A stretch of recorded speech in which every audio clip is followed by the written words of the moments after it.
जय हिंद दोस्तों, स्वागत है आप सबका एक बार फिर से। आज के टॉप डिफेंस हेडलाइंस हैं। मालदीव के राष्ट्रपति चाइना की यात्रा पर पहुंचे, जहां दोनों देशों के बीच कई एग्रीमेंट्स पर साइन हो सकता है। मीडिया रिपोर्ट्स के मुताबिक अमेरिका F414 इंजन की डील भारत के साथ जल्द ही कर सकता है, जिसका इस्तेमाल स्वदेशी तेजस Mark II, TEDBF और AMCA फाइटर जेट पर किया जाएगा। DRDO अब पूरी तरीके से तैयार है advance turbo gas generator engine को तैयार करने के लिए, जिसका इस्तेमाल एंटी शिप क्रूज मिसाइल के लिए किया जाएगा, जो कि अगले 3 सालों में तैयार हो जाएगा। बांग्लादेश में प्रधानमंत्री शेख हसीना चौथी बार चुनाव जीती और कहा कि भारत हमारा विश्वसनीय मित्र है। DRDO की कैप्स ने AWACS MK-1A के लिए मिशन सिस्टम के डिजाइन, विकास और इंटीग्रेशन के लिए डेवलपमेंट कम प्रोडक्शन पार्टनर के लिए एक एक्सप्रेशन ऑफ इंटरेस्ट जारी किया, जो कि नेत्रा AWACS MK-1A के लिए है। इटली की साइबर सुरक्षा कंपनी CY4 गेट ने पाकिस्तानी नौसेना के कर्मियों को प्रशिक्षित किया, जिन्होंने पिछले कुछ वर्षों में भारतीय IT और BPO कंपनियों पर साइबर हमले किए थे।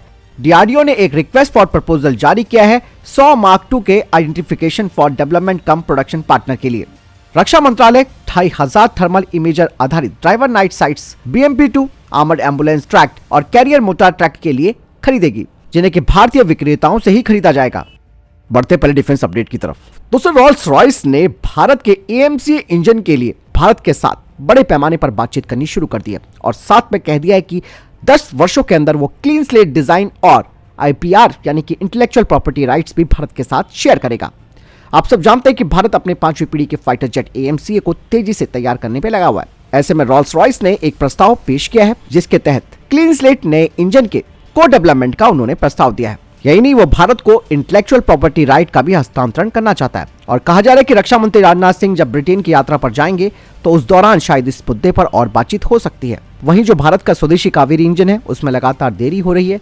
ऐसे में रॉल्स रॉयस का ये प्रस्ताव भारत के लिए एक अच्छा ऑप्शन हो सकता है। दरअसल दोस्तों, मैं आपको यहाँ पर एक बात और बता दूं कि रॉल्स रॉयस की जो पेशकश है वो काफी अलग है, क्योंकि जैसे कि मैंने बताया कि वो हमें क्लीन स्लेट डिजाइन नए इंजन का तैयार करके देगा। इसके अलावा फास्ट ट्रैक डेवलपमेंट होगा, क्योंकि रॉल्स रॉयस 10 वर्षों के अंदर इस इंजन को तैयार करने का दावा कर रहा है, जो कि सामान्य विकास चक्र की तुलना में काफी कम समय सीमा है और ये तेजी से AMCA प्रोग्राम में तेजी ला सकता है, जिससे कि भारत को एक महत्वपूर्ण बढ़त मिल सकती है। और इसके अलावा जैसे कि मैंने अभी आपको बताया था कि फुल IP ट्रांसफर वो भारत के साथ करना चाहता है, जो कि भारत को इस इंजन के डिजाइन, इसके प्रोडक्शन और भविष्य में अपग्रेड करने का पूरा अधिकार देता है। और यह हमारी डिफेंस टेक्नोलॉजी के लिए काफी महत्वपूर्ण भी है और यह आत्मनिर्भरता की दिशा के लिए भी एक महत्वपूर्ण कदम होगा।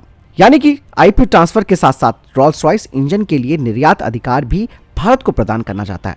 ये भारत को वैश्विक बाजार में प्रवेश कराने का एक महत्वपूर्ण रास्ता भी हो जाएगा। लेकिन दोस्तों, इस पर चुनौतियां भी काफी आने वाली है। हालांकि ये ऑफर बहुत अच्छा है, लेकिन इसकी चुनौतियां भी हैं। सबसे बड़ी बात है कि टेक्निकल फिजिबिलिटी, क्योंकि कम समय में नया इंजन बनना ये अपने आप में एक तकनीकी बाधा प्रस्तुत करता है और AMCA के लिए जिम्मेदार भारत के DRDO को ऐसी महत्वाकांक्षी प्रयासों में रॉल्स रॉयस की क्षमताओं और उनका ट्रैक रिकॉर्ड्स सावधानी पूर्वक उसका मूल्यांकन करना होगा। यही नहीं, इस परियोजना में जो लागत है वो काफी ज्यादा भी होगी। भारत को अपनी बजटीय बाधाओं का भी आकलन करना होगा। इसके अलावा जियोपॉलिटिकल विचार भी यहाँ पर एक महत्वपूर्ण चुनौती पेश करेगा, क्योंकि कई बार जियोपॉलिटिकल बाधाओं की वजह से दोस्तों भारत के लिए एक बड़ी दिक्कत हो सकती है। लेकिन दोस्तों, अगर भारत रॉल्स रॉयस की इस पेशकश को एक्सेप्ट करता है यानी कि स्वीकार करता है, तो इसके परिणाम भी बहुत जबरदस्त होंगे।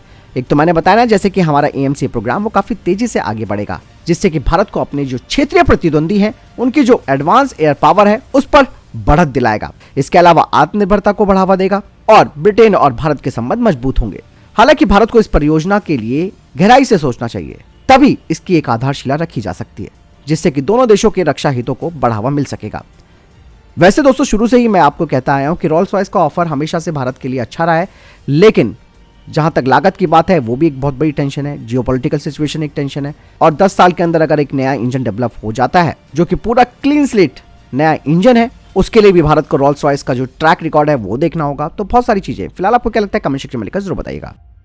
वहीं दूसरी तरफ दोस्तों, ये कहा जा रहा है कि ब्रिटेन की यात्रा के दौरान रक्षा मंत्री राजनाथ सिंह को ब्रिटेन 6ठी पीढ़ी के टेम्पेस्ट प्रोग्राम में शामिल करने की बात कह सकता है। यहाँ पर दोस्तों, जो UK, इटली और जापान है वो पहले ही ग्लोबल कॉम्बैट एयर प्रोग्राम, जिसे कि GCAP कहा जाता है, उसमें शामिल हो चुके हैं, जिसके जरिए एक नेक्स्ट जनरेशन फाइटर जेट ये देश मिलकर बनाएंगे। 2019 में BAE सिस्टम्स ने भारत को टेम्पेस्ट में शामिल होने का प्रस्ताव दिया था, लेकिन भारत ने शुरुआत में इस प्रस्ताव को अस्वीकार कर दिया। लेकिन अभी इस चीज की बातचीत खत्म नहीं हुई है।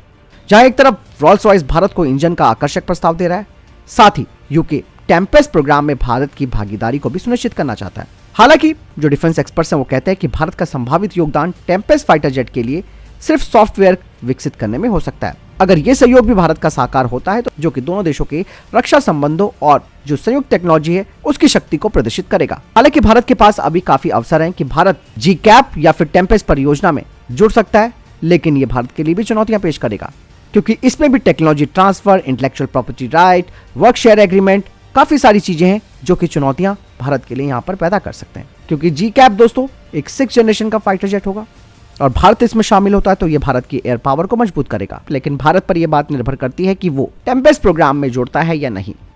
चलिए बढ़ते हैं नेक्स्ट अपडेट की तरफ। दोस्तों डीआरडीओ ने धारा शक्ति इलेक्ट्रॉनिक वॉरफेयर सिस्टम का फील्ड मूल्यांकन ट्रायल जो है वो पूरा कर दिया है, जो कि भारत का एक बड़ा कदम है एक मजबूत इलेक्ट्रॉनिक वॉरफेयर क्षमता को बढ़ाने के लिए। दरअसल ये जो state of the art system है ये काउंटर मेजर्स, जैमिंग, दुश्मनों के कम्युनिकेशन को डिस्टर्ब करना, रिकॉनेसेंस, डायरेक्शन फाइंडिंग जो कि डेजर्ट्स और प्लेन्स में भी काम करता है। ये भारतीय फोर्सेस को दुश्मन की पिन पॉइंट पोजीशन को बताएगा, जिससे कि भारत को एक टैक्टिकल बढ़त दुश्मनों के ऊपर मिलेगी। बढ़ते नेक्स्ट अपडेट की तरफ। दोस्तों पिछले साल अगस्त 2023 में नेवल तेजस ने अपनी पहली फ्लाइट पूरी की थी और अब कहा जा रहा है कि नेवल तेजस प्रोटोटाइप NP5 ने सफलतापूर्वक लैंडिंग और टेक ऑफ की एक सीरीज पूरी की है स्वदेशी एयरक्राफ्ट कैरियर INS विक्रांत से। और NP5 से जो डेटा कलेक्ट किया गया है कैरियर ऑपरेशन का वो TEDBF प्रोग्राम के डिजाइन और डेवलपमेंट में काफी मदद करेगा। इसके अलावा नेवल तेजस का इस्तेमाल पायलट्स को ट्रेनिंग के लिए भी दिया जाएगा ताकि वो कैरियर ऑपरेशंस के बारे में फैमिलियर हो सकेंगे और TEDBF को ऑपरेट करने में भी सक्षम होंगे। बढ़ते नेक्स्ट अपडेट की तरफ। भारत के विदेश मंत्री एस जयशंकर जब रशिया की यात्रा पर गए थे तब रशिया के अधिकारियों ने भारत को AL-41 F1NS इंजन की पेशकश की थी भारत के सुपर सुखोई प्रोग्राम के लिए। आपको बता दें कि ये जो AL-41 F1NS इंजन है जिसका ऑफर रशिया ने भारत को किया है वो 142.2 किलोन्यूटन का थ्रस्ट जनरेट कर सकता है, जो कि मौजूदा AL-31 FP इंजन जो कि 122.26 किलोन्यूटन का थ्रस्ट जनरेट करता है उससे काफी ज्यादा है। रशिया की तरफ से यह भी कहा गया है कि AL-41 F1NS जो इंजन है वो कंपेटेबल रहेगा, यानी कि इसे सुखोई फाइटर जेट में आसानी से लगाया जा सकता है, वो भी मामूली से मॉडिफिकेशन के बाद। बढ़ते अगले अपडेट की तरफ। दोस्तों भारत ने पहली बार ड्रोन हमले किए हैं और म्यांमार में उल्फा आई के शिविरों को निशाना बनाया। दरअसल इस समूह के द्वारा एक बयान सामने आया है जिसमें उन्होंने कहा कि भारतीय सेना ने 7 जनवरी को म्यांमार में United Liberation front Assam independent यानी कि उल्फा आई के एक मोबाइल शिविर को निशाना बनाते हुए ड्रोन हमलों की एक श्रृंखला को अंजाम दिया है। कहा यह जा रहा है कि भारतीय सशस्त्र बलों ने म्यांमार में इस विद्रोही समूह के चल रहे शिविर पर लगातार ड्रोन हमले किए हैं। उल्फा आई ने अपनी प्रेस रिलीज में यह भी कहा है कि भारतीय कब्जे वाले बल ने शिविरों पर ड्रोन के जरिए दोस्तों बम गिराए हैं। इससे आप अंदाजा लगा सकते हैं कि कहीं ना कहीं भारतीय सेना ने ड्रोन अटैक करने भी शुरू कर दिए हैं। इस समूह ने दावा किया है कि रविवार शाम 4:10 पर और 4:12 पर यह हमले किए गए, जिसमें कि उल्फा आई के 2 सदस्यों को मामूली चोटें आई हैं।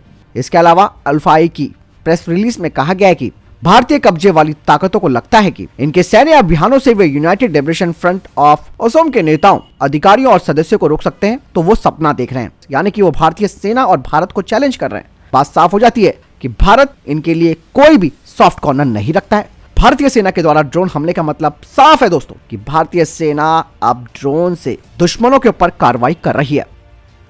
बढ़ते नेक्स्ट अपडेट की तरफ। बेंगलुरु स्थित drone startup new space research and technology ने हाल ही में अपना एक इनोवेटिव कॉम्बैट क्लाउड प्लेटफॉर्म इसका डेमोन्स्ट्रेशन किया है, जिसे कि स्वार्म ड्रोन के अंदर डेटा फ्यूजन और वितरण यानी कि डिस्ट्रीब्यूशन के लिए डिजाइन किया गया है। यह अत्याधुनिक टेक्नोलॉजी न्यू स्पेस टेक्नोलॉजी की fusion teaming with unmanned wrapping effects यानी कि फ्यूचर पहल का हिस्सा है, जो कि बैटलफील्ड कम्युनिकेशन यानी कि युद्ध क्षेत्र संचार और निर्णय लेने में क्रांति लाने का वादा करती है। इस डेमोन्स्ट्रेशन में एक ऐसे ड्रोन की कल्पना की जाती है जो कि एक ऑथराइज्ड ड्रोन होता है और प्रत्येक एक नोड और महत्वपूर्ण डेटा को निर्बाध रूप से साझा और उसका विश्लेषण कर सकता है, और ये कॉम्बैट क्लाउड का आधार है। हर ड्रोन एक सेंसर और प्रोसेसर के रूप में कार्य करता है जो कि साझा खुफिया तस्वीरों में योगदान देता है, जो कि फास्टर यानी कि तेज command and control, quicker, observe, orient, decide, act और युद्ध के मैदान के किनारे पर इंटेलिजेंस निर्णय को लेने में सक्षम बनाता है। कॉम्बैट क्लाउड महज ड्रोन संचार से आगे जाता है और ये मानव रहित टीमिंग को सक्षम करते हुए ड्रोन और मानविक प्लेटफॉर्मों के बीच सहयोग को बढ़ावा भी देता है। न्यू स्पेस टेक्नोलॉजी ने जो हाल ही में कॉम्बैट क्लाउड की शक्ति का प्रदर्शन किया, उसमें यूएवी के एक स्वाम ने उड़ान भरी और ऑटोनॉमी और एआई यानी कि आर्टिफिशियल इंटेलिजेंस का उपयोग करते हुए जटिल कार्यों को अंजाम दिया और कॉम्बैट क्लाउड के माध्यम से रिमोट कमांड के तहत सुरक्षित रूप से बेस पर भी वो वापस लौट आए। और ये जो उपलब्धि है दोस्तों, ये एक महत्वपूर्ण मील का पत्थर है और ड्रोन टेक्नोलॉजी में भारत की बढ़ती हुई ताकत को भी दिखाता है। बढ़ते नेक्स्ट अपडेट की तरफ। पूर्वी लद्दाख में एलएसी पर भारतीय और चीनी सैनिकों के बीच झड़प के 3.5 साल के बाद एक शांति का माहौल बना हुआ है, जो कि असहज है। हाल ही में स्ट्रैटेजिक न्यूज ग्लोबल के साथ एक इंटरव्यू के दौरान उत्तरी सेना के commander lieutenant general Upendra Dwivedi ji ने एक बड़ा बयान दिया है। उन्होंने कहा कि सीमा पर स्थिति स्थिर है लेकिन संवेदनशील है और सामान्य नहीं है। समझ जाइए दोस्तों, यानी कि अभी नॉर्मल सिचुएशन नहीं है एलएसी पर। आगे उन्होंने बताया कि 7 फ्रिक्शन पॉइंट में से 5 को हटा दिया गया है, लेकिन अभी भी संदेह की भावना बनी हुई है। साथ ही लेफ्टिनेंट जनरल उपेंद्र द्विवेदी जी ने कहा कि एलएसी पर नाजुकता बनी हुई है और कमांडिंग अधिकारियों सहित अलग अलग चैनलों के माध्यम से किसी भी तरीके की जो स्थानीय भड़क है उसे रोकने के लिए भी कहा गया है। तो फिलहाल ये अभी तक के टॉप डिफेंस और स्पेस अपडेट्स।